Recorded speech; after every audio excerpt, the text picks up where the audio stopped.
Islam has surpassed Roman Catholicism as the world's largest religion, the Vatican newspaper said Sunday. For the first time in history, we are no longer the top. Muslims have overtaken us, Monsignor Formenti said in an interview with the Vatican newspaper. He said that Catholics accounted for 17.4% of the world's population, a stable percentage, while Muslims were at 19.2%. It is true that while Muslim families, as it is well known, continue to make lots of children, Christian ones, by this he means Roman Catholic, on the contrary, tend to have fewer and fewer, the Monsignor said. According to a report by Faith Matters, the UK is seeing a surge in Brits converting to Islam. In the last year, around 5,200 people in Britain converted to Islam. As many as 100,000 have converted in the last decade. Now, while that's not a huge number if you consider the UK's total population, which is around 61 million, it's definitely notable. Of those converting, about 62% were women, and the average age is over 27 years old. And the vast majority of women who converted also changed their appearance, with a significant majority adopting the hijab, or a headscarf. Now, we've done stories here on the show how some European countries have voted to ban the hijab in public, to ban minarets. But that's not the case in the UK. Now, the obvious question really is, what is behind this high rate of conversion? Some followers told Britain's The Telegraph that they felt lost in their own lives, that they were lacking in purpose before conversion. And most Brits have reported that since their conversion, they've been living with ease in the UK, that they've only faced minimal problems from their families about their new choice of religion. So what's going on? What is compelling so many young white women to convert to Islam in droves? We're going to delve further into this topic on another program. Michael Hart, the American author of the wide-selling book, The 100, a ranking of the most influential persons in history, chose Prophet Muhammad to be at the top of the list.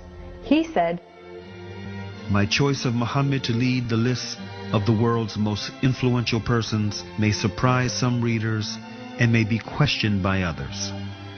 But he was the only man in history who was supremely successful on both the religious and secular levels.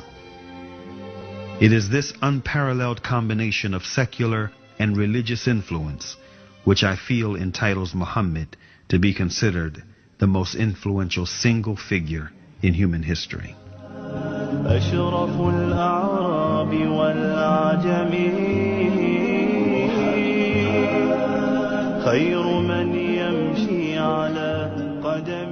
Many international intellectuals were impressed with Prophet Muhammad's personal qualities and expressed it in their writings.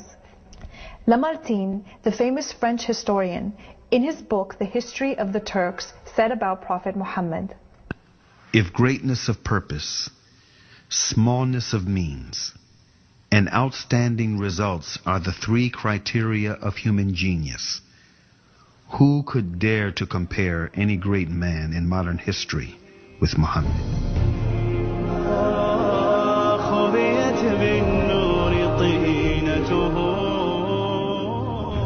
Mahatma Gandhi, the spiritual leader of the Indian independence movement and the pioneer of resistance through mass civil disobedience, said about Prophet Muhammad, peace be upon him, "I became more than convinced that it was not the sword that won a place for Islam in those days in the scheme of life. It was the rigid simplicity, the utter self-effacement of the Prophet, the scrupulous regard for pledges, his intense devotion to his friends and followers, his intrepidity, his fearlessness, his absolute trust in God and in his own mission." Wolfgang Goethe, one of the key figures of German literature and one of the most famous European poets, who was also a painter, humanist, scientist, and philosopher, said about Prophet Muhammad, "He is a prophet and not a poet, and therefore his Quran is to be seen as a divine law and not as a book of a human being, made for education or entertainment."